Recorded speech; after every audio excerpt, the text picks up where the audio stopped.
Primero, bueno, saludarlos. Quiero darles la bienvenida a esta jornada que es muy importante para nosotros. Y en segundo, quiero agradecerles por acompañarnos en la apuesta que estamos haciendo en este espacio de escritura. Estamos celebrando la presentación de nuestro tercer número de la revista Fragmentos del Inconsciente, textos sobre amor y sus transferencias, y en el marco de la celebración decidimos organizar una mesa de trabajos para narrar y poder pensar las vicisitudes en los vínculos con nuestros pacientes. Permítanme comentarles que estos trabajos son el resultado de un grupo de estudio y supervisión de más de 3 años, mediante Zoom.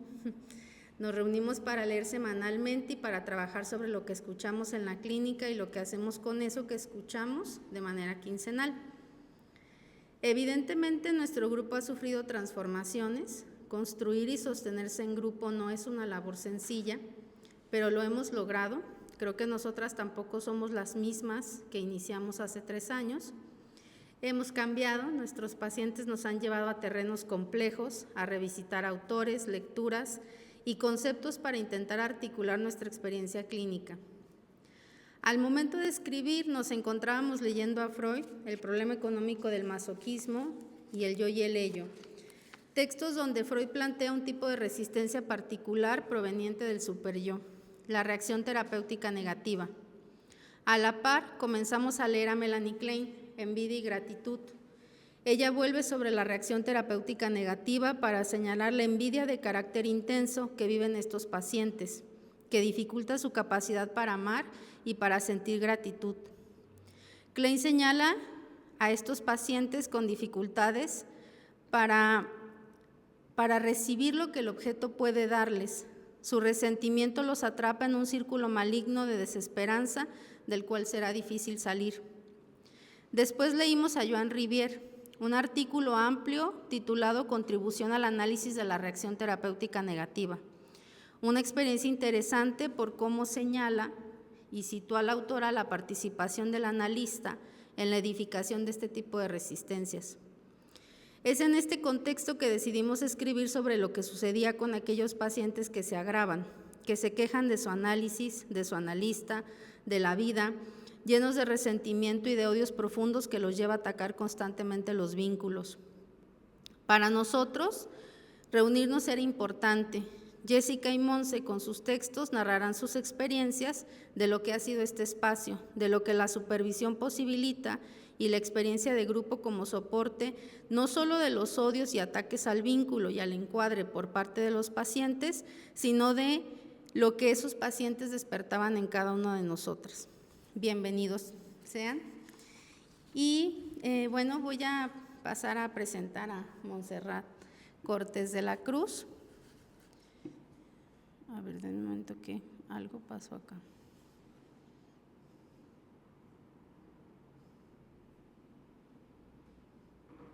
Algo se movió en Zoom.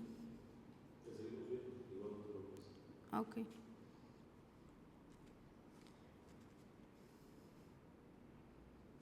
Listo. Que va a presentar su trabajo, Supervisión de casos, pilar ético de la práctica psicoanalítica.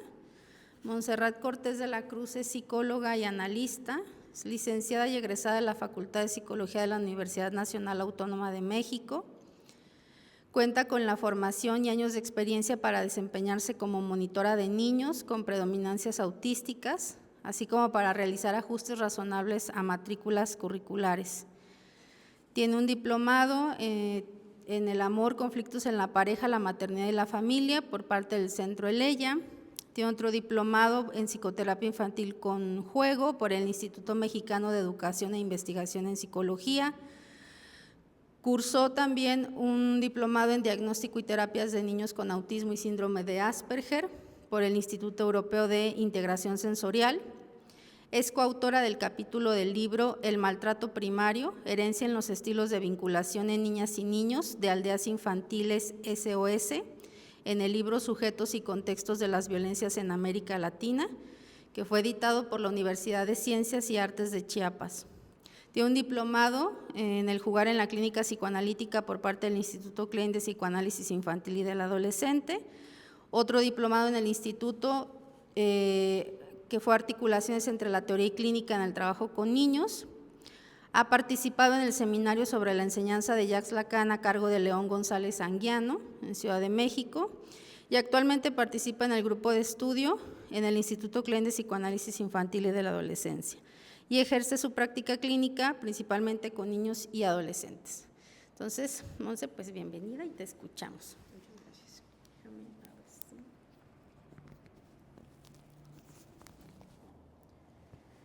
Pues quiero agradecer al instituto y a Ana la posibilidad de presentar esta mesa de trabajo en compañía de ella y de mi compañera Jessica. Y bueno, les comparto el texto que escribí. Supervisión de casos, pilar ético de la práctica psicoanalítica. Poco se habla de lo solitario que es el trabajo de un analista. El deseo que nos convoca y que sostenemos en la clínica nos hace permanecer entre cuatro paredes por tiempos prolongados.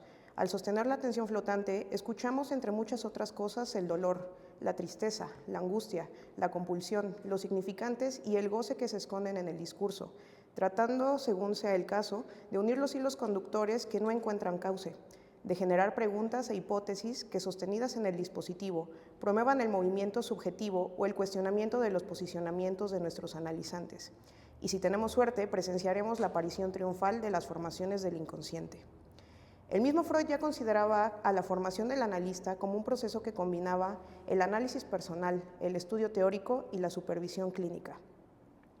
Hoy en día, estas tres actividades son consideradas como los tres pilares fundamentales de nuestra labor y como parte de la práctica ética de todo psicoanalista.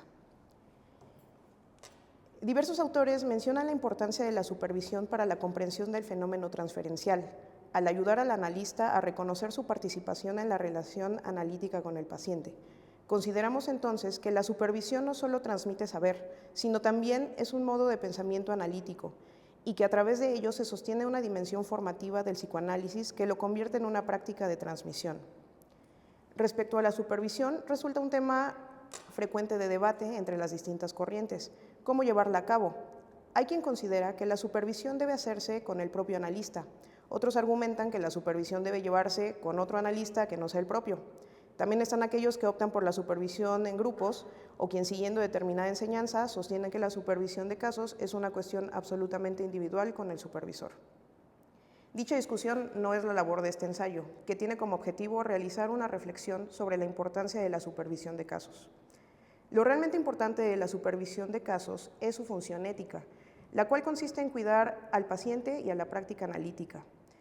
El supervisor, preferentemente un analista con más experiencia, ayuda a aquel que supervisa a mantener una posición reflexiva frente a los retos que la transferencia y la contratransferencia implican, buscando evitar actuaciones por parte del paciente o abusos de poder del analista. De esta forma, la supervisión se convierte en un espacio donde el analista puede confrontar sus propios puntos ciegos y resistencias. Además de que en el dispositivo de supervisión se revisan nuevamente los límites del encuadre, los silencios, las intervenciones, se protege la neutralidad analítica, además de que ayuda a mantener el respeto por el proceso del paciente. En el área práctica, la supervisión ofrece al analista un espacio de elaboración donde puede revisar material clínico con alguien de mayor experiencia, sin actuar impulsivamente frente a sus propios afectos o dudas técnicas. Es así que al tener la oportunidad de encontrarse con uno u otros que aporten una escucha diferente, se fomenta una práctica profesional, no aislada, integrando al analista en una comunidad que promueve el desarrollo continuo de su capacidad analítica, ya que la supervisión permite al analista articular su comprensión de los fenómenos clínicos con los conceptos fundamentales del psicoanálisis, la transferencia, la resistencia, la interpretación y el inconsciente, evitando la aplicación mecánica de teorías y promoviendo una reflexión continua sobre el caso. Con lo anterior, resulta particular que a pesar de la gran relevancia que posee, es común encontrar terapeutas y analistas que no se supervisan. Esto crea grandes cuestionamientos respecto a la posición ética que tienen con sus pacientes y puede estar motivado por diversos factores. A lo largo de este tiempo en el grupo de supervisión o grupo de trabajo en el Instituto Klein, hemos abierto nuestra clínica, lo cual no resulta fácil para todos los que practicamos el psicoanálisis, pues implica ceder algo de nuestro propio narcisismo al exponer nuestro trabajo a oídos y miradas externas, lo cual podría ser vivido como algo persecutorio o inquisitivo por algunos. Sin embargo, nos permite hallar nuevas ideas y nuevas visiones en la compañía de nuestros colegas. Lo vivido dentro del grupo ha sido muy variado y particular. A lo largo de más de 3 años, hemos supervisado una serie de casos que nos han llevado a tener tanto reflexiones teóricas como prácticas, así como a cuestionar la propia práctica y a nosotras mismas en algunos casos. La posibilidad de presenciar con nuestros pacientes y con los del resto del grupo los fenómenos que despierte el dispositivo analítico y articularlos de manera teórica y práctica con el caso no nos ha eximido de frustración e impotencia que puede llegar a generar. Principalmente en el trabajo de la clínica infantil, pues recordemos que en ella no nos encontramos solo con los celos, la envidia, la agresión y otros fenómenos transferenciales del niño, sino también con la de sus padres, la escuela y otros miembros de la familia involucrados en el caso. Los cuestionamientos son variados: el establecimiento y sostén del encuadre, el pago de honorarios, la ausencia o retención de los mismos y la agresión que la posición del analista frente al niño moviliza en los padres han sido algunos de los puntos principales a trabajar a lo largo de estos años. Resulta interesante observar cómo aún dentro de un mismo grupo de trabajo las experiencias frente a la supervisión pueden ser tan distintas, pues cada analista no solo expone el caso, sino que pone algo de sí mismo en juego. En ocasiones, lo que se despliega en la supervisión no es únicamente el material del paciente, sino también nuestras propias resistencias, temores y la fragilidad que acompaña a la tarea analítica. A veces, escuchando las intervenciones del supervisor, aparece un señalamiento que parecía obvio y que, sin embargo, se nos había escapado por completo. Quizá porque el propio movimiento contratransferencial nos llevaba hacia otro lado, o porque lo que el paciente moviliza tiene resonancias en nuestra propia historia psíquica. En esos momentos, cuando la supervisión cobra fuerza particular, permite volver a pensar algo que parecía agotado, traer una nueva lectura o incluso cuestionar la dirección del tratamiento. Y aunque esto puede vivirse como un golpe al narcisismo, también abre la posibilidad de reorientar el trabajo, de no quedar atrapados en respuestas rígidas o en repeticiones que solo sostienen el estancamiento clínico. Por ello, la supervisión no es únicamente una práctica técnica, sino una práctica ética que nos confronta con el lugar desde el cual escuchamos y desde el cual intervenimos. Además, algo que hemos podido comprobar a lo largo del tiempo es que la supervisión también funciona como un espacio de sostén. La clínica, aunque profundamente gratificante, puede llegar a ser agotadora. Nos enfrentamos a la angustia del paciente, a la urgencia que algunos demandan, a los silencios que no siempre sabemos cómo alojar, a la presión que implica decidir cuándo interpretar, cuándo esperar o cuándo es preciso señalar algún movimiento del proceso. En este sentido, el grupo de supervisión opera como un lugar donde la carga se redistribuye, donde podemos poner en palabras aquello que nos inquieta o donde la escucha del otro introduce un aire fresco que en ocasiones nos permite continuar. De igual modo, la supervisión se convierte en un dispositivo que nos recuerda que no somos todopoderosos. A veces queremos salvar al paciente, resolver por él o interpretar demasiado rápido para aliviar nuestra propia ansiedad frente a lo desconocido. Otras veces, la contratransferencia silenciosa nos lleva a mantenernos pasivos o evitar señalar algo que sabemos que es importante, porque tememos dañar la relación terapéutica. La mirada del supervisor, al ubicarse desde fuera, puede señalar estas desviaciones de manera más clara, no desde un lugar de juicio, sino desde la posibilidad de que otro vea lo que nosotros no podemos ver por estar inmersos en el vínculo analítico. Por otra parte, la supervisión también ayuda a no quedar atrapados en lecturas unilaterales del caso. En nuestro grupo, por ejemplo, ha sido enriquecedor escuchar a colegas con formaciones diversas dentro del psicoanálisis, pues sus perspectivas amplían la comprensión de los casos infantiles y de adultos. Lo que para una puede ser un fenómeno transferencial, para otra puede ser una defensa o un acting out, y estas diferencias no solo enriquecen el pensamiento, sino que permiten una reflexión más profunda sobre la técnica, la función del analista e incluso el lugar de la interpretación dentro del proceso. El espacio grupal además facilita que en ocasiones podamos identificar patrones que se repiten en varios casos, dificultades con el encuadre, intervenciones que no funcionaron, silencios que generaron angustia o incluso situaciones donde los padres de los niños analizantes se convierten en obstáculos para el proceso. Este cruce de experiencias favorece la construcción de un saber compartido que, a diferencia de la teoría, está sostenido en la práctica viva, en los tropiezos y en los pequeños hallazgos que cada uno aporta. Por todo ello, sostenemos que supervisar casos no es signo de falta de experiencia o inseguridad, sino de un compromiso ético y clínico. Aquellos analistas que consideran que la supervisión no es necesaria quizá dan por sentado que no hay nada más que aprender o que la teoría por sí sola basta para sostener el trabajo clínico. Sin embargo, la clínica psicoanalítica es un campo de constante movimiento, donde cada paciente es distinto y donde lo inesperado aparece con frecuencia. La supervisión, en este sentido, actúa como recordatorio permanente de que la práctica analítica es una práctica de humildad. Siempre hay algo que se nos escapa, siempre hay una nueva forma de escuchar. Finalmente, podríamos decir que aunque la supervisión puede vivirse a veces como un espacio incómodo o confrontante, se trata de un pilar indispensable para mantener viva la práctica psicoanalítica. Así como el análisis personal nos confronta con nuestra propia subjetividad y el estudio teórico nos provee de herramientas conceptuales, la supervisión articula ambos elementos dentro de la experiencia clínica. Permite que el deseo del analista no se estanque, que la técnica no se vuelva rígida y que la escucha pueda seguir siendo un lugar donde el inconsciente encuentre vías para manifestarse. En resumen, supervisar no solo cuida al paciente, sino también al analista y a la disciplina misma.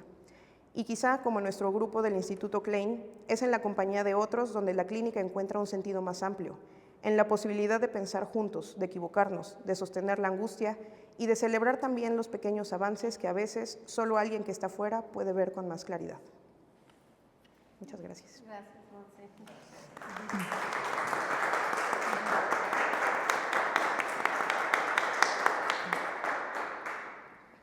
Vamos a pasar a poder escuchar a Jessica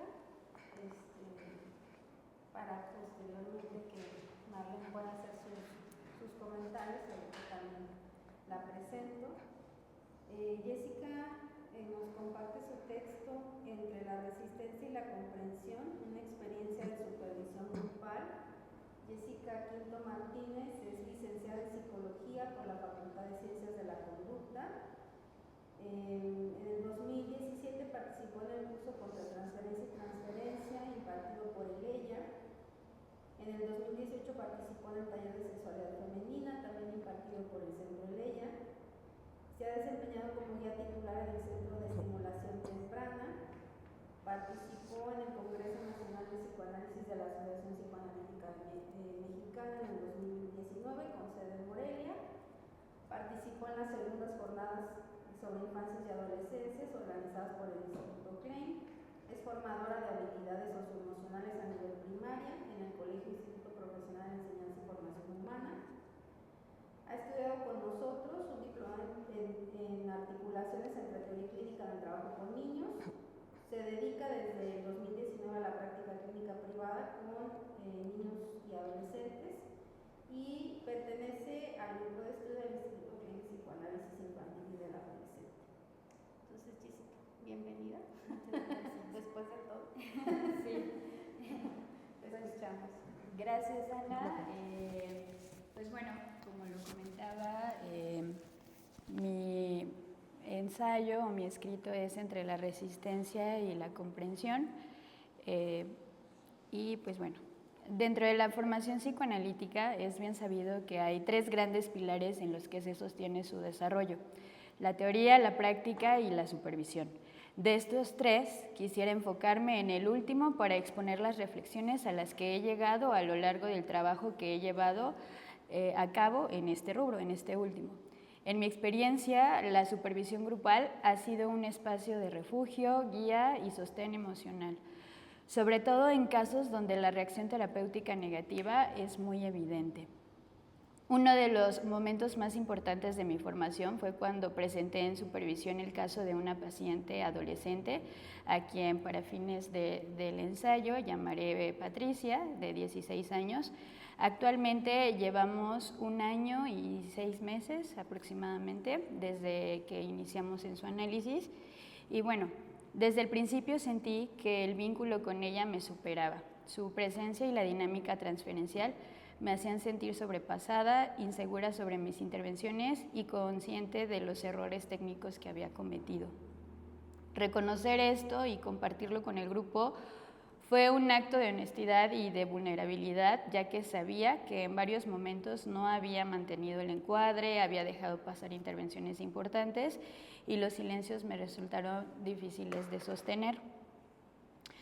A continuación relataré el caso para poner en contexto lo que compartí en supervisión y cómo lo viví desde este lugar.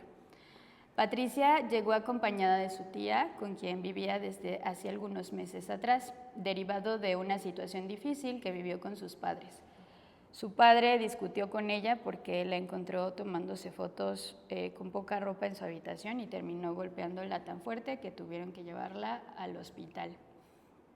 La tía la presentó desde el inicio como una joven perversa, malvada, incluso llegó a decirme: nos da miedo, no sabemos con qué va a llegar la próxima vez o qué cosas va a hacer. Aquellas descripciones anticipaban un escenario complicado para mí, cargado de proyecciones y emociones intensas. Durante las primeras sesiones, tanto Patricia como su tía se mostraron aparentemente dispuestas al trabajo, al proceso. Sin embargo, pronto emergieron tensiones transferenciales y resistencias diversas. La tía comenzó a retrasar algunos pagos, demandar horarios específicos, presionarme por resultados terapéuticos inmediatos y la forma en la que se dirigía hacia mí era hasta cierto punto pasivo-agresiva. Desde el inicio solo me llamaba por la abreviatura psico, como si fuera una extraña, una intrusa incluso a la que comenzó a poner barreras, ya que hubo varias ocasiones que solicitaba que ella pudiera ir a sesiones con su sobrina para trabajar en conjunto y ella terminaba postergando o cancelando su llegada a estas. Mientras que Patricia adoptaba una posición de víctima, omitiendo información respecto a los sucesos que vivió con sus padres que la llevaron a mudarse con su tía. Posteriormente, el conflicto que vivió con sus tíos, que concluyó con el divorcio de estos por acciones que involucraron a su tío y a Patricia, aparentando una relación de pareja. Y la forma en la que se relacionaba con las demás personas de manera conflictiva y casi siempre aparentando para ocultar algo de ella. Ella buscaba mi orientación directa frente a estos conflictos, diciendo no saber qué hacer ni cómo continuar con su entorno, y en ocasiones directamente me preguntaba qué debía hacer. Frente a este cúmulo de demandas y contradicciones, experimenté una sensación de impotencia y agotamiento emocional, lo que me llevó a hablarlo en supervisión. Coincidió mi turno de supervisar un caso mío con el grupo cuando me encontraba en el momento de mayor frustración con esta paciente, ya que recién veníamos de un periodo vacacional y la tía amenazaba con pausar el proceso por situaciones de salud física propias que ocasionaron una inestabilidad económica, sumando la dificultad que tenían de encontrar a alguien que pudiera llevar a Patricia a las sesiones. En ese momento me encontré estancada y entonces lo expuse. Ante este hecho, desde la teoría se plantea que cuando el paciente establece una relación transferencial con el analista, este es investido inconscientemente como el objeto interno bueno, capaz de ofrecer reparación y alivio. Sin embargo, la gratitud hacia este objeto puede despertar culpa, envidia y resentimiento, lo que lleva a una necesidad inconsciente de destruirlo o negar su valor. Esto lo comento desde lo que platicábamos con Klein. Y entonces, que hablamos de la relación terapéutica negativa, entendida como una manifestación de la envidia y la agresión proyectada sobre el analista, que obstaculiza la posibilidad de crecimiento psíquico. Teniendo en cuenta este panorama, en supervisión pude llevar estas vivencias y gracias al diálogo con mis colegas y la supervisora, encontrar un espacio de contención y reflexión que me permitió resignificar lo que estaba ocurriendo.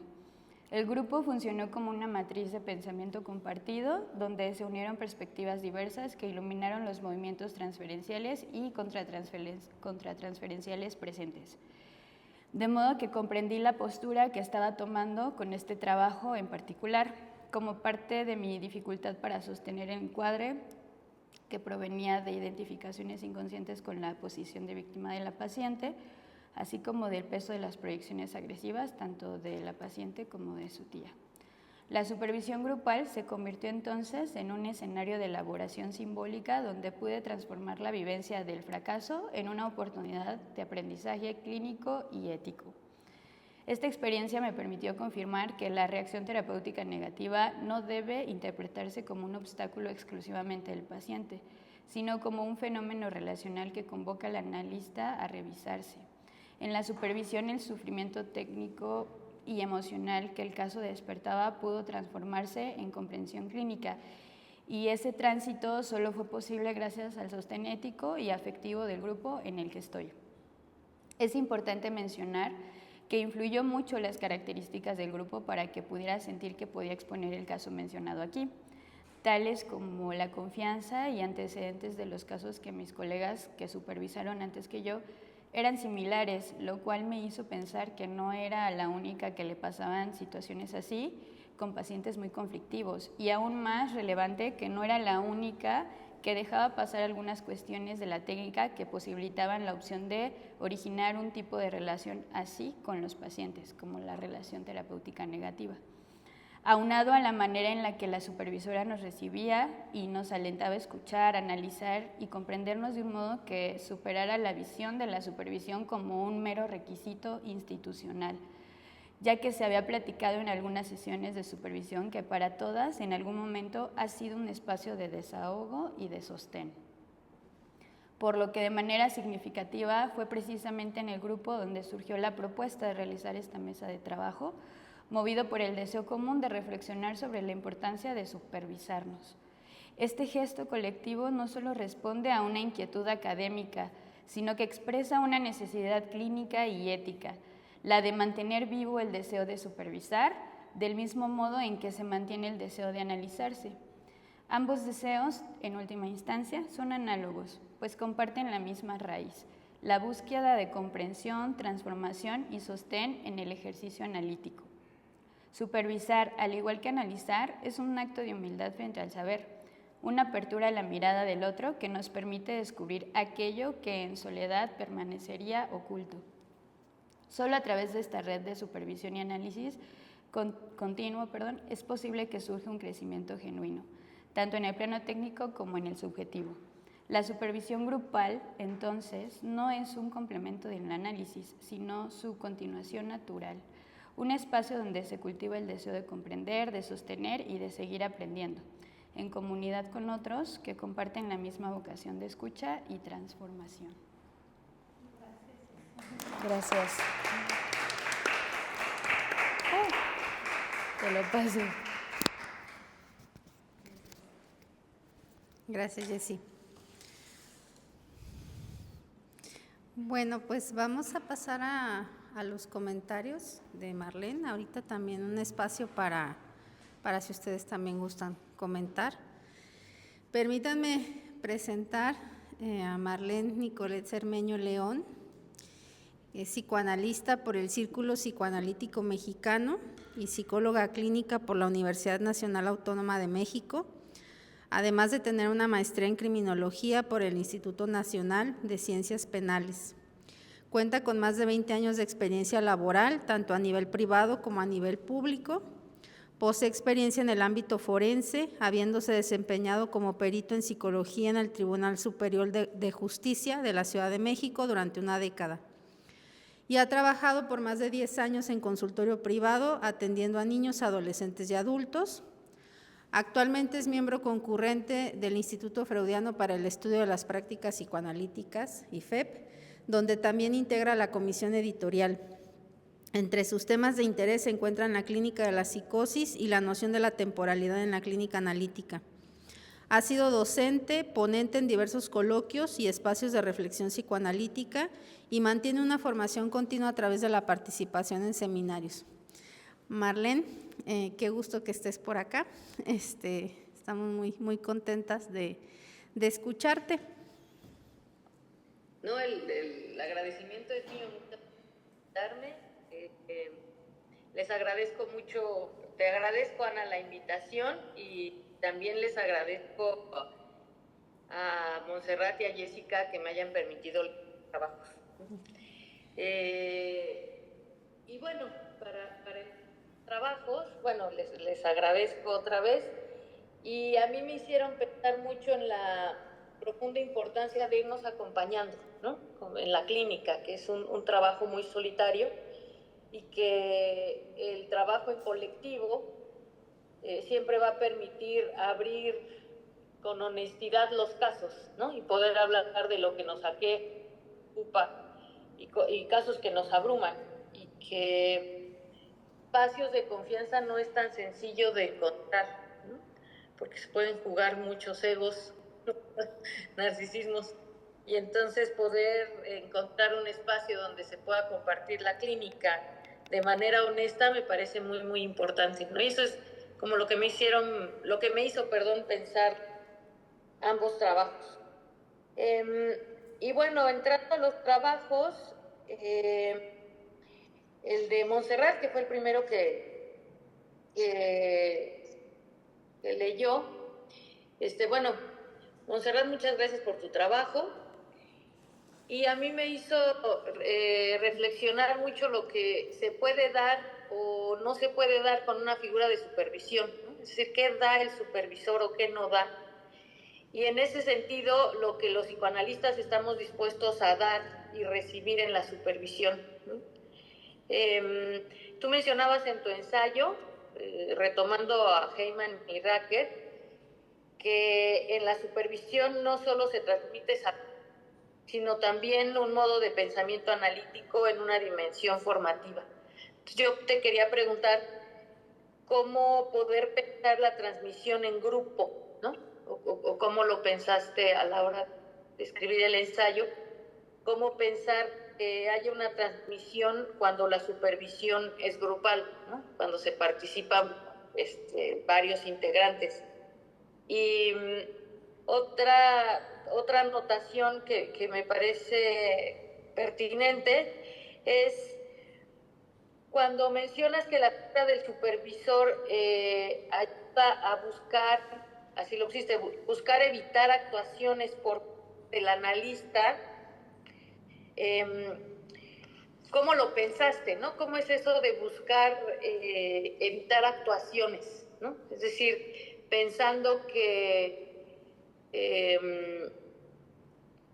las actuaciones son cómo, ¿no? Si son algo que el paciente no debería hacer, o sí, o cómo es que cabe esto de evitar las actuaciones, ¿no? Y una más es, más adelante tú mencionas que el dispositivo de supervisión protege la neutralidad política, y yo me quedé pensando en cómo pensaste esto de la neutralidad analítica, ¿no? ¿A qué llamamos o a qué se le llama neutralidad y en qué sentido, ¿no? Porque finalmente hay una subjetividad también del analista, ¿no? Entonces, bueno, ¿cómo pensar la neutralidad?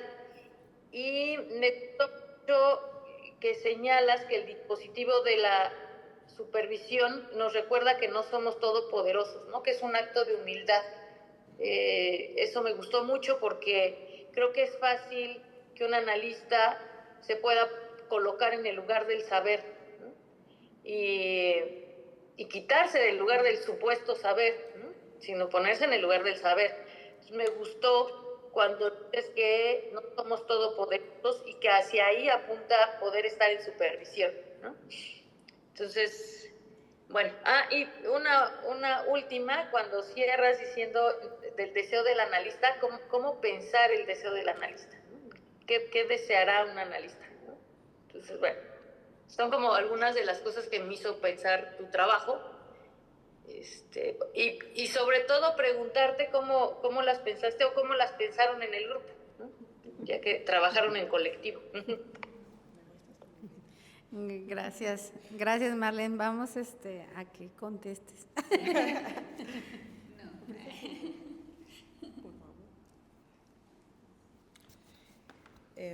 Muchas gracias, Marlene, por leer este texto. La verdad es que pocos saben lo que me cuesta escribir. Ana se ha dado cuenta. Sí. ¿Cómo poder pensar la transmisión en grupo? Cuando uno se va encontrando con estas dificultades una y otra vez, ¿no? En la repetición que pues tiene una razón de ser, ¿no? No es fortuita. Sigue apareciendo porque no se escucha o no estamos haciendo intervenciones puntuales que hagan resonancia, tal vez no las estamos haciendo en el momento adecuado, ¿no? Y cuando te encuentras en un grupo, pues esas distintas miradas te ayudan a ir repensando, ¿no? Si es el momento, si tú lo estás escuchando desde el lugar adecuado, o si más bien es algo tuyo que está tratando de pugnar ahí porque el analizante comience a tener movimientos, ¿no? O sea, ¿por qué algo mío tendría que estar pugnando porque él tenga movimientos, ¿no? Entonces, creo que eso es lo que el grupo nos ha ayudado a pensar, ¿no? Como estas otras miradas frescas que no están ahí metidos pues en la angustia, en la repetición, en este goce, ¿no? que traen los analizantes, y que uno, si no va teniendo como estas miradas alternativas, es muy fácil que se vaya enganchando, ¿no? Sobre todo cuando uno va iniciando en la práctica. Entonces creo que esos son el cómo he vivido yo la transmisión de la supervisión en el grupo. Evitar las actuaciones, más que las actuaciones del analizante, porque pues, evidentemente se darán, ¿no? Y también es algo que hemos comentado en el grupo, ¿no? ¿Por qué tenerle miedo a los actings, ¿no? Si son parte del proceso? Muchas veces incluso quiere decir que estamos llegando a algo, ¿no? Y que eso es lo que está detonando. Y en contraste, cuestionarnos sobre el buen paciente, ¿no? Este paciente que va y que paga y que llega a tiempo, ¿no? Que no se adelanta, no se atrasa, ¿no? Más bien esos son los que tendríamos que cuestionarnos, no tanto los actings de los analizantes, sino más bien como los nuestros, ¿no? Los nuestros en cuanto a esto, a querer movilizar algo cuando tal vez no es momento, ¿no? Sí, más bien pensaba como en algo por parte de nosotros. Lo de la neutralidad analítica, y justo fue algo que comentamos en nuestra última supervisión, pues no somos de piedra, ¿no? O sea, claramente algo de nuestra subjetividad también se está jugando en cada caso, y si no es así, pues ¿qué estamos haciendo? ¿No? O sea, si algo de nosotros no se juega y no hay algo de nosotros puesto en cada uno de los casos que tratamos, pues la transferencia es el resorte del análisis, ¿no? Así como el encuadre tiene su importancia, la transferencia tiene un papel fundamental, ¿no? Y pues de acá, ¿no? También la contratransferencia. Entonces, esta neutralidad la pensé al momento de escribirlo, como saber cuándo parar, ¿no? Hasta en qué punto es en qué tiempos está nuestro trabajo, en qué momento, en qué tiempo está nuestro analizante. No porque la escuela, en el caso de los niños, no porque la escuela espere algo, no porque la familia espere algo, nosotros tenemos que responder a esa demanda, ¿no? O sea, alguna vez un papá me preguntó, pues es que usted de qué lado está, y le dije, yo no estoy del lado de nadie, ¿no? Y pensé, en todo caso estoy del lado del niño, pero tampoco lo mencioné así. No somos todopoderosos, pues no, afortunadamente, ¿no?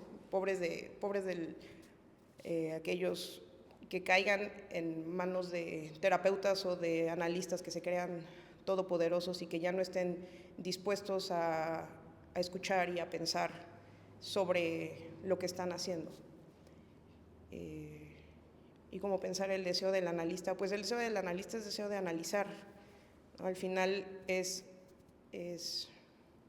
el lugar en el que tenemos que sostenernos para también poder sostener los procesos y los trabajos de nuestros analizantes, ¿no? Recordar pues qué fue lo que nos llevó ahí, ¿no? No es sería un poco absurdo pensar que estamos ahí para ayudar gente, ¿no? Como mucha gente responde el primer día de la carrera de psicología, ¿no? Nosotros sabemos que no estamos ahí para ayudar a la gente, ¿no? Es más bien sostener nuestro deseo, y sostener nuestro deseo implica también sostener el encuadre, sostener la cuestión del pago, saber que se tiene que hablar sobre estas agresiones hacia el analista, ¿no? Que se van presentando cuando comenzamos a llegar a ciertos puntos. Entonces, sí. Marlene, yo por ahí sumar a esto que decía Monse cuando preguntaba sobre el tema de la transmisión en el grupo, es que luego yo siento que pasan fenómenos muy particulares en un grupo, justamente. En nuestro grupo, las fallas de internet no faltaban, siempre había alguien, y parecía así una cosa tan particular que le fallaba una sesión a una y a la siguiente le fallaba la otra y a la siguiente le fallaba la otra, no sé, era como una cosa muy particular. Y aparte, yo sí en algún momento se los decía como los fenómenos que estábamos viviendo a nivel del cuerpo. Jessie se la pasó enferma, yo creo que todos los, no sé, más de un mes, estuvo muy enferma, ¿no? Monse llegaba agotadísima, ¿no? O sea, siempre llegaba así como, no puedo más, ¿no?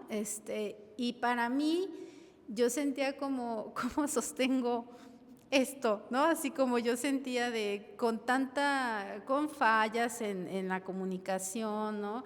Que se nota, ¿no? Porque es evidente que se nota el cansancio, ¿no? Entonces, para mí el tema de la transmisión también es como lo que está circulando en el grupo, ¿no? Y que lo vamos sintiendo, a pesar de que estamos en línea y que para nosotras encontrarnos es diferente, ¿no? Porque nosotras más de 3 años, pero siempre es en Zoom, ¿no? O sea, nos hemos visto 2 ocasiones así físicamente, ¿no?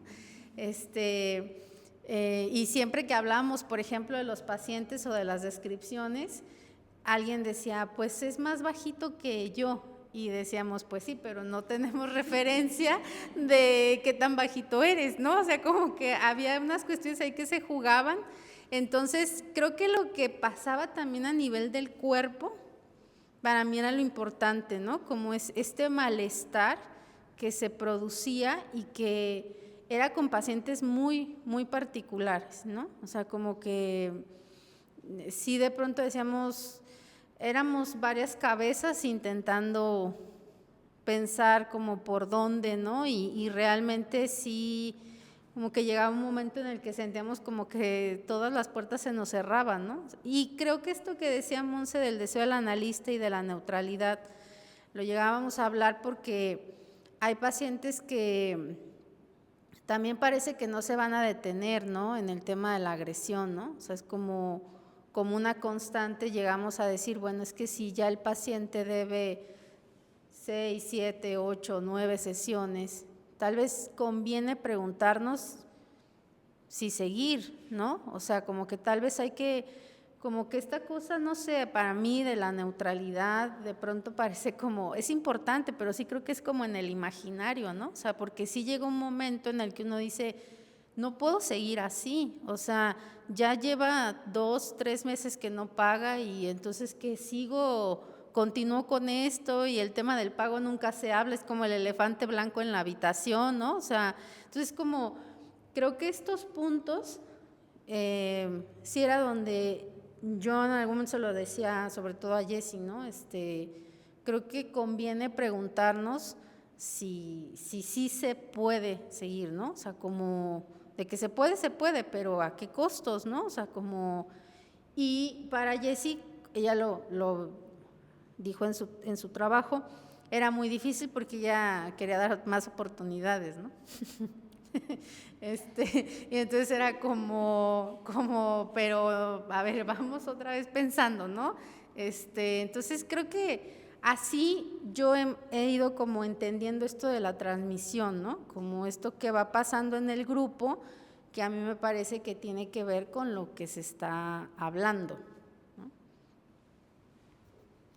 Creo que Tienes tu micrófono apagado. Ah, ya. Que también en ese sentido, como lo narra, habla de la transmisión de poder trabajar, ¿no? Porque eso que fueron viviendo ustedes, estas fallas, pues también se vive con los pacientes, ¿no? Es una vez y otra vez y ir sosteniendo el proceso, ¿no? Sí me parece que es parte de la transmisión, ¿no? Que se pueda seguir trabajando y que se pueda hablar de lo que está pasando en el cuerpo, incluso de lo que está pasando si se les cae la red, si no se conectan bien, si lo que sea, también es parte de poder ir transmitiendo el trabajar, ¿no? Y cómo es nuestro trabajo, a veces estar con fallas, con huecos, y que es cierto esto de la neutralidad, pues sí, parece algo más idealizado, porque, por ejemplo, esto de sí, no paga, no paga, no paga, y uno se puede tener el elefante blanco, es porque uno también tiene una subjetividad. Entonces, también uno cómo trabaja sin un pago, ¿no? O sabiendo que le deben, ¿no? También descolocarse del lugar de aquí. No importa, ¿no? No, sí importa, ¿no? Porque precisamente quien está trabajando ahí es una persona que ese es su trabajo, pues, y que cobra por su trabajo. Entonces, la subjetividad siempre va a estar ahí en la clínica, ¿no? Sí, y luego nos pasaba que, no, bueno, es como que yo digo, claro que se despiertan muchas cosas, ¿no? De no paga, pero andaba de vacaciones, ¿no? Y es como, o sea, a mí me debe no sé cuánto, pero él bien divertido en la playa, ¿no? O sea, como que esas cosas que uno, creo que en el grupo las poníamos a circular de, pues sí estoy enojada, ¿no? O estoy frustrada porque lo vi de vacaciones o me llegó a contar las vacaciones y a mí me debe un montonal de sesiones, ¿no? O sea, como, y eso creo que era no sé, como que lo que tratábamos nosotras de hablar, ¿no? Como de que esto que decía Monse, de que circule, ¿no? Me parece que sí es importante que al final que la transferencia circule, ¿no? Se mueva en algo. Entonces, pues no sé si gustas que pasemos, Marlene, con los comentarios de Jessie. Sí. Pues también muchas gracias, Jessica, por tu trabajo. Y bueno, tengo algunas preguntas y algunas que me quiero pensar. Bueno, por ejemplo, esto que te decía la tía de Patricia, ¿no? Psico, ¿no? A mí me hizo pensar en esta agresividad pasiva, incluso si pudiéramos nombrarla como en inglés, ¿no? Psycho, que es como muy coloquial, ¿no? Pero que sí se hace esa palabra aludiendo a como si fuera una loca con otra loca, ¿no? Una manera muy agresiva, pues, contigo, ¿no? Y también pensaba en esta adolescente que se hace la víctima, pero que también es colocada en un lugar de victimaria, ¿no? Si seguimos esa lógica, es como víctima, pero también en un lugar de victimaria donde era la causante de muchas cosas malas, ¿no? Hasta del divorcio de los tíos, ¿no? Y en ese sentido, me preguntaba, ¿tú cómo habías pensado de las mentiras de Patricia? Que mentía, pero en el espacio analítico, cuando mentía contigo, ¿no? ¿Cómo pensaron esa mentira? Y dónde te estaba colocando, ¿dónde se estaba colocando a ella con eso? También me preguntaba que, tomando en cuenta que es un adolescente, ¿no? Que eso también nos pone en otro lugar, porque no es un adulto, ¿cómo pensaste o cómo pensaron esta petición de ella, una orientación directa? Tomando en cuenta que no es, cuando tú mencionas en tu trabajo que ella pedía como no sé si ella o la tía pidió una orientación directa, ¿no? ¿Cómo la pensaste, ¿no? Tomando en cuenta que es un adolescente, que no es un adulto. Y también en el título de tu trabajo hablas de la resistencia. Y yo pensaba en el caso de Patricia, la resistencia de quién, ¿no? De ella, tuya, ¿no? Tía, de toda la familia, o una cosa ahí muy revuelta, en una resistencia de todos ahí atorada. Y por último, me gustó que nombraras la supervisión grupal versus la supervisión individual. Hay una parte en donde dice que la supervisión grupal es continuación natural del análisis, ¿no? Entonces, me quedaba pensando en esa frase tuya, como a qué te referías con cómo venir del análisis a una supervisión y que sea grupal, ¿no? ¿Cómo has pensado tú la diferencia entre una supervisión individual de uno a uno a una supervisión donde hay más personas que van también acompañando, ¿no?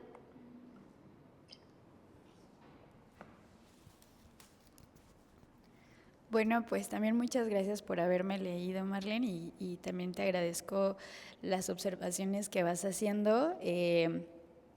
Digo, para empezar, pues sí fue difícil como tratar de resumir, ¿no?, todo lo que estaba pasando en un texto, porque pues como lo leí, como se los compartí, pues digo, eso fue poco, ¿no?, de todo lo que se vivió y de todo lo que iba sesión tras sesión sucediendo, ¿no? Entonces, respecto a esta parte en la que me preguntas de cómo pensaba las mentiras, precisamente por eso empecé con esta parte de poder supervisarnos, porque hubo un punto en el que sí me atoraba pensando en, ¿está diciendo la verdad? ¿Está diciendo la mentira? Empecé como a estancarme mucho en tratar de comprobar si lo que decía iba a la realidad, ¿no? Y parte de la supervisión era como lo platicábamos en el grupo, ¿por qué pensar si lo que dice o no es mentira? Al final es su realidad, al final es su sentir, es como ella lo está viviendo y cómo ella lo está sintiendo, independientemente si es real o no es real, o lo que diga la tía o lo que diga ella, porque hubo un momento en el que la tía de pronto también se ponía en este sentido como de, es que ella te dice esto, ella hace esto, y muy, muy insistente en este sentido que ella era la mala y nunca la movió de ahí.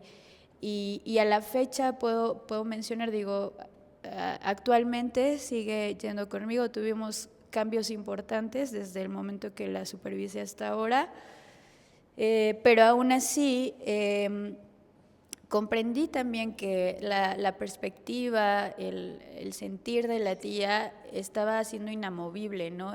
La tenía ya como encasillada en una forma. Y por más que hiciera cosas la sobrina, no se movía de ahí, ¿no?, la tía. Entonces, respecto a esto de las mentiras, en supervisión hablamos de eso, ¿no? De no pensar como de si sí o si no es verdad, sino más bien en qué van encaminadas, por qué está viéndolo de esa forma, en este caso la paciente, ¿no?, Patricia. En donde me colocaba en un inicio, sí era muy demandante de me pasa esto, dígame qué hacer, ¿no? Y creo que en parte eso también es, lo pienso como una consecuencia del juicio que se tiene respecto a la práctica psicológica, ¿no?, o psicoanalítica, en el sentido de que cuando dice uno voy al psicólogo, de pronto es como de voy a que me diga qué hacer, ¿no?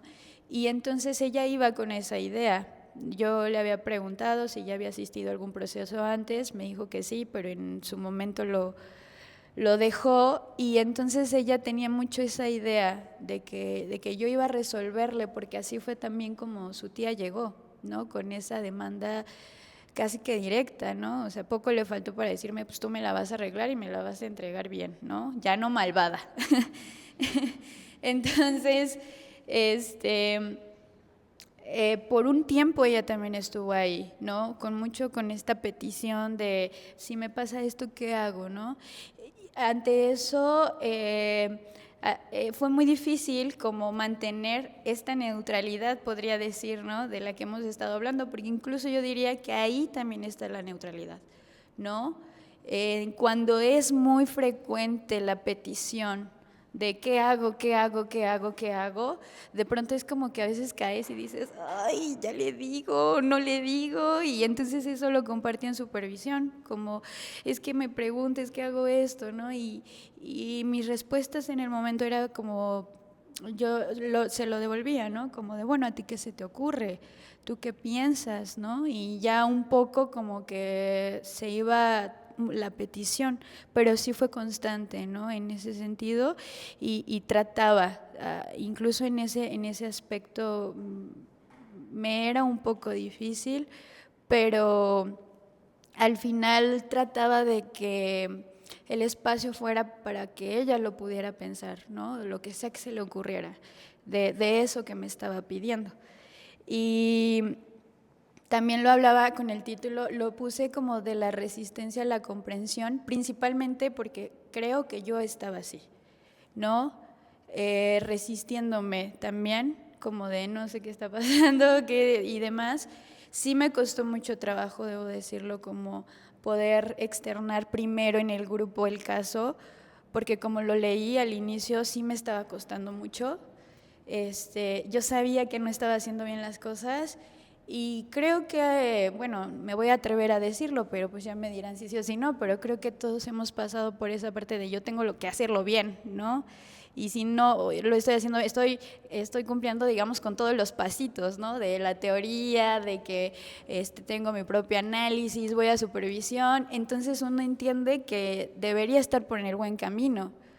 Y cuando tenemos con estos pacientes que nos están sobrepasando, de pronto eso me pasó, como que sí dije, ay, no sé si compartirlo o no, pero al final lo hice. Creo que me estaba moviendo demasiado y pues nada, ya por eso fue como del punto en que me estaba resistiendo incluso a mencionarlo en supervisión, a pasar a hablarlo, y de ahí se llevó a otro punto, ¿no? Y por supuesto creo que también esta resistencia involucraría a todos los que estuvimos ahí o que estamos ahí en el proceso, ¿no? Tanto a la paciente como a la tía, como a la familia. Y bueno, incluso a sus padres, porque desde el inicio yo había mencionado la importancia de que sus padres también estuvieran presentes y no se había dado hasta hace inicios de este año, ¿no? En el mes de enero tuve la posibilidad de conocer por fin a su mamá, ya después de todo ese tiempo que estuve insistiendo también en que pudiera verlos. Entonces, me parece que la resistencia estuvo presente en todos, de diferentes maneras, y que a la fecha todavía hay algunas cuestiones ahí, ¿no? Por ejemplo, con su tía, que hoy por hoy sigo insistiendo en que tengamos otra reunión. Digo, el trabajo entre ella y su sobrina me parecía importante como para que hubiera ahí un movimiento, pero sí se resiste mucho a acudir ahí a las sesiones. Y ya por último, en la parte, sí mencioné mucho esto de que fuese supervisión grupal e individual. Creo que sí hay una diferencia, sobre todo por la posición en la que nos podemos colocar. ¿A qué me refiero? Monse en su ensayo mencionaba que cuando estamos supervisándonos como que buscamos a alguien que sepa más que nosotros, ¿no? Para que nos guíe, para que esté ahí, pero al final creo que ahí también se juega un poco esa cuestión del supuesto saber, ¿no? De, pues como creo que sabes más, en ti me encomiendo, ¿no? Pero, y al final es solamente dos personas involucradas que, claro, por supuesto que sí es abono para ti, claro que hay un otro que te escucha, pero creo que en lo grupal eso se rompe, ¿no? Esa cuestión como de que en uno solo hay un saber, se mueve. y en la grupalidad cada uno puede aportar algo. Y eso lo viví en nuestra supervisión grupal, porque de pronto sí, la maestra Ana nos decía como, ¿y tú qué piensas? ¿Y tú qué haces? Pero conforme íbamos conociéndonos y trabajando más juntas, ya no solo era la profesora Ana que nos decía qué onda, ¿no? Sino también de pronto Monse me decía, oye, ya checaste esto, ya preguntaste esto, ya como que teniendo más ojos, teniendo más oídos, se enriquece un poco más y te sientes, pues ahora sí que pues hasta por números podría decir, ¿no? Te sientes un poquito más acompañado estando con 2, 3 que estando solo con uno, ¿no? Digo, no es como que le esté haciendo fuchi a la supervisión individual, también es muy importante por supuesto, pero me parece que sí hay que darle lugar a esto de la supervisión grupal y podernos escuchar, sobre todo por lo que comentaba, cada quien tenía un caso distinto y ya no solo yo presentaba algo, sino que mi compañera presentaba otra cosa, mi compañera presentaba otro y así íbamos como incluso comparándolo con la teoría, ¿no? De, mira, tú te pasó esto y esto con aquello. Y fue más enriquecedor para mí, ¿no? Entonces, yo diría que hay que darle lugar también a la supervisión grupal, más que como una cuestión de, pues hay que hacerlo, sino más bien como en esta parte, yo lo puse así, como de curso natural, porque al final creo que también es una característica humana, ¿no? Estar en grupo, estar en comunidad. Y entonces lo pensaba en ese sentido. Hemos dicho que este trabajo es solitario. ¿Y por qué tendría que ser así? Sobre todo porque trabajamos con personas, siendo personas. Y entonces, pues justo lo pensaba como en un desarrollo humano, ¿no? De que creces y te vas haciendo grupo con tu familia, luego con amigos de la escuela, del trabajo, ¿saben? O sea, como que al final somos parte también de una grupalidad, diría, humana, si así lo puedo llamar. Y por eso lo pensé como en este curso natural, también de nuestro desarrollo como analistas. Pues ya. Gracias. Yo pensaba ahora que te escuchaba que incluso lo natural podría apuntar a que en esta supervisión grupal se va generando la confianza de abrir lo propio, ¿no? Y que quizá en una supervisión individual, en donde se juega la jerarquía, no hay esa confianza, ¿no? Y que en análisis también a lo que se apunta es a poder abrir todo, ¿no? Es a lo que se apunta.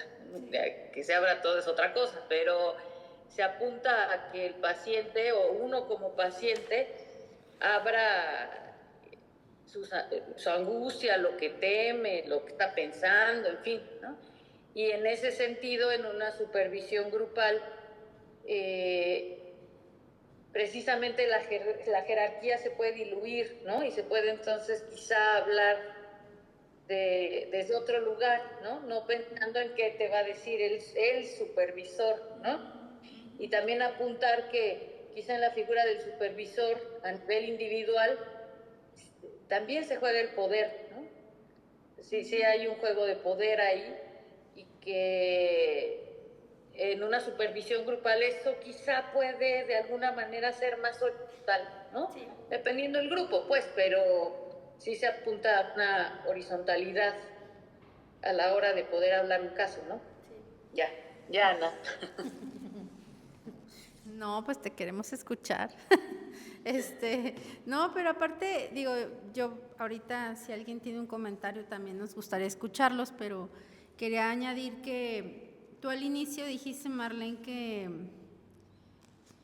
que hay una dificultad, ¿no?, para encontrar espacios, y yo pensaba que sí es la dificultad hasta para hacerlos, ¿no? O sea, como me quedé pensando esto que decías de lo que da el supervisor y de lo que uno también tiene que dar, ¿no? O sea, esto de me voy a abrir, voy a contar lo que está pasando, cómo ha ido pasando, ¿no?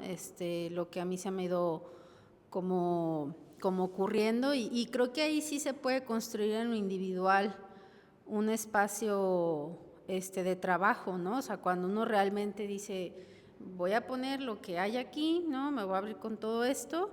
Y también cuando el supervisor puede también abrirse, ¿no? En el sentido de que yo sí creo no es como que yo tengo la respuesta y tú tienes a tu pregunta, sino como vamos pensando juntos, ¿no? O al menos esa creo que ha sido también mi experiencia, ¿no? De supervisión individual, ¿no? Como vamos a pensar, no es como que yo tengo la respuesta aquí y tú pregúntame, ¿no? Como pues nos preguntamos juntas y vemos qué se nos ocurre, ¿no?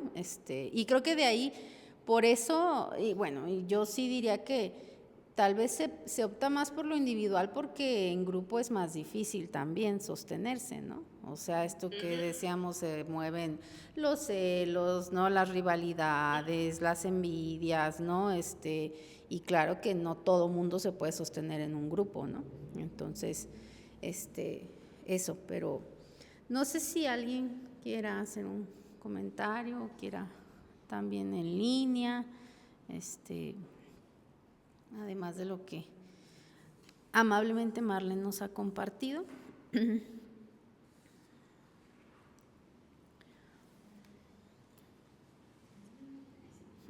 Yo pensaba, es cierto que se hace, ¿no? Tanto en lo individual como en lo grupal, porque es cierto, en lo grupal también se juega lo que pasa en los grupos, ¿no? Y que el grupo de supervisión no queda exento de eso, ¿no?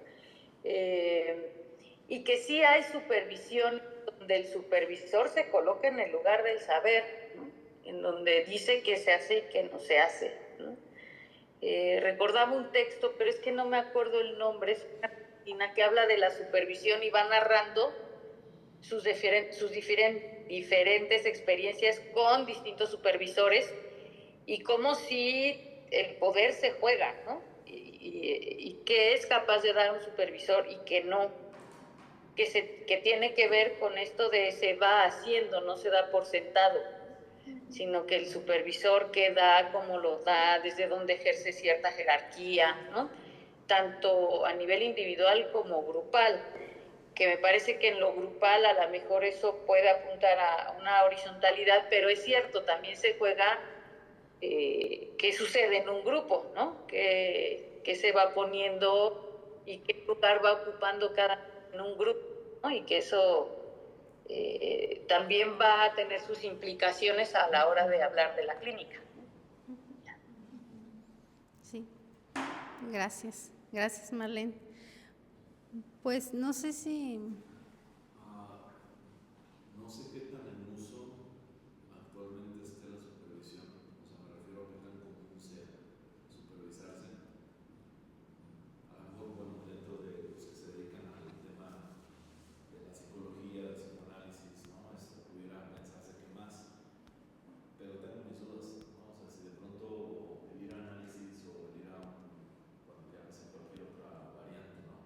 Yo creo que es una garantía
digo que es un reto intelectual porque complicado también reducir o transmitir lo que pasa en una sesión. O sea, sacarlo de su espacio transferencial y analítico y llevarlo ahora a otro espacio que es el de supervisión, que cada uno trae su propia transferencia y luego como que se hacen puentes entre lo que pasa en un lado y pasa en otro. Entonces como que, no sé si me doy a entender, como que son para mí muchas capas como de como si se fuera refinando, ¿no? El propio pensar, el propio trabajo y lo que yo sentí, lo que yo expuse, etcétera. Entonces, digo, por ahí creo que ambas decían, ¿no? En el caso de la palabra que nos presentan, igual que con Ana, que el tema es el poder decir qué trabajos tan solitarios son los del analista, ¿no? Qué trabajos tan solitarios son estos a los que muchos de ustedes se dedican. Y de pronto es, ok, reconocemos que es solitario, pero también no sabemos a veces acompañarnos, ¿no? O sea, no sabemos acercarnos a grupos. Hay quien quiere llevar como su camino nada más por mi cuenta y listo, ¿no? Como que no me cuestiono. Entonces, estos espacios y todos los que se producen alrededor, por eso me parecen sumamente valiosos, ¿no? Porque de pronto romper esos ensimismamientos intelectuales también que luego se producen en el psicoanálisis y en materias que están por ahí a la par, ¿no? O que van como en líneas paralelas, porque pues sí son trabajos donde estamos acostumbrados a estar como, ¿no? Y sobre todo con el paciente, ¿no? Entonces como que ahí es donde yo digo, se rompe ese ensimismamiento de solo soy con el paciente, para el paciente soy la figura del supuesto saber, entonces hasta también trae una cierta comodidad, es decir, aunque hay muchos embates, pues hay una cierta comodidad de decir, bueno, yo soy el que sabe, de alguna manera, y de pronto romper ese espacio, sea en el estudio, sea con la misma supervisión, y ahorita qué bueno que se destaca el tema de lo rico de una supervisión grupal, porque entonces hay todavía más transferencias, ¿no? Entonces es la del analista como su supervisor, luego la analista como su paciente, y luego la analista como compañero, como su colega, ¿no? Entonces ahí como ya digo, se vuelve un abanico de cuestiones y que son normalmente las que estamos uniendo, ¿no? O sea, creo que actualmente a lo mejor muchos pueden llegar a coincidir, estamos en una generación o una época que difícilmente quiera nombrar los vínculos, o es más, los nombran como si fueran cuestiones muy técnicas, ¿no? ¿Qué vínculo tienes? ¿Qué vínculo es? ¿Es un vínculo evitativo? ¿Es un vínculo ansioso? ¿Es un vínculo de otra persona? ¿No? O sea, pero creo yo como que lo intelectualizamos también mucho ahora de acercarnos a alguien más, ¿no? Entonces, desde eso me quedé pensando, digo, gracias por compartir sus trabajos, obviamente, por compartir parte de lo que cuesta y mucho, creo yo, o sea, escribir, hablar, proponer, etcétera. Y pues también todos los que están aquí, gracias por darse el tiempo, ¿no? Desde lo de en línea como lo que ahorita estamos, por eso lo ponemos ahí, ¿no? Son dos maneras, hacer presencia en línea y hacer presencia aquí también física, ¿no? Entonces, al final todo es presencial, ¿no? Si buscamos ahí darle, pero qué buenos retos también esos hasta los que ahorita comparten de los quehaceres ahí tecnológicos, ¿no? Que de pronto se ve muy fácil todo y a veces es súper difícil, ¿no? Y esto de hasta hacer cuerpo, ¿no? Entonces, sí como que, digo, creo que si lo pensamos como que vamos a ir desglosando, hay mucho, ¿no? Que hacer, digo, sin solo tirar flores, pues es gran reto, ¿no? Lo que están haciendo. Y felicidades también por la duración, ¿no? Hacer un grupo de ya unos cuantos años, 3 años, o sea, relaciones que duran menos. Entonces, sí está complicado hacer, o sea, seguir creciendo con alguien, ¿no? Seguir compartiendo. Entonces, enhorabuena por todo eso, felicidades y muchas gracias por compartirnos esto. Gracias, Octavio. Sí, yo creo que el tema para nosotros ha sido como esto que ustedes decían de un deseo de supervisar también, ¿no? Más allá de lo formativo, ¿no? Del requisito, de lo institucional, como cómo podemos ir encontrando, así como el deseo de analizarnos, un deseo de supervisar, ¿no? Porque hay como este deseo de ser escuchados, ¿no? De poner a trabajar lo que estamos haciendo, no tanto como por cumplir, porque creo que eso sí sucede, ¿no? Que uno se forma, supervisa y abandona luego ya la supervisión, ¿no? O sea, como que ya cumplió con eso. Entonces, pues ese ha sido el reto. Entonces, tenemos 3 minutitos nada más. No sé si alguien gusta comentar algo. Adelante. Sí, a mí me gustaría compartir, primera agradecida por la invitación. analista o como analistas también tenemos un deseo de hacer nuestro propio análisis. Para mí el acompañamiento es algo más de estar contigo, es algo más de estar a tu lado. Trasciende precisamente el término acompañar con la coexistencia, no es solo el tú y yo, o el yo y tú. Tiene que ver precisamente con nuestra existencia social, más allá de lo individual, en la cuestión grupal, en la cuestión comunal, porque ahí encuentro mi afinidad. Y para mí la afinidad es un concepto más allá del simbolismo de la transferencia, no es solo transferencia. La afinidad es elegir precisamente con quién estoy, con quién quiero estar, porque depende precisamente de lo que quiero ser, de lo que soy. El término psico me llamó mucho la atención.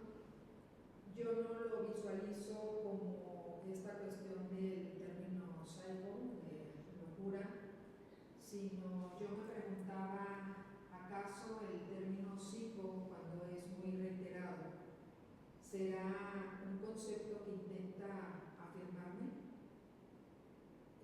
Ese análisis pues llegó a mi mente, y no solo dejar el término psico como una cuestión de proyección, sino es un intento de reafirmarme. Y también la cuestión de las mentiras en una fantasía, en una idealización para precisamente una cuestión transicional hacia dónde voy, hacia dónde me dirijo, y necesito la mentira precisamente para poder transitar a una realidad confusa, a una realidad velada. Entonces, ese es mi objeto, la mentira. Y también la cuestión de cuestionar, cuando hay muchos cuestionamientos dentro del marco pues, del análisis. Para mí los cuestionamientos de mis pacientes también me abren la posibilidad de tener análisis. Hay una necesidad de cuestionar, y no nada más del paciente, sino también del analista. O sea, ¿por qué tendríamos que cuestionar todo? Y este todo como una debilidad o como una fragmentación de la aceptación de la falla, de la necesidad precisamente o de la elección del otro.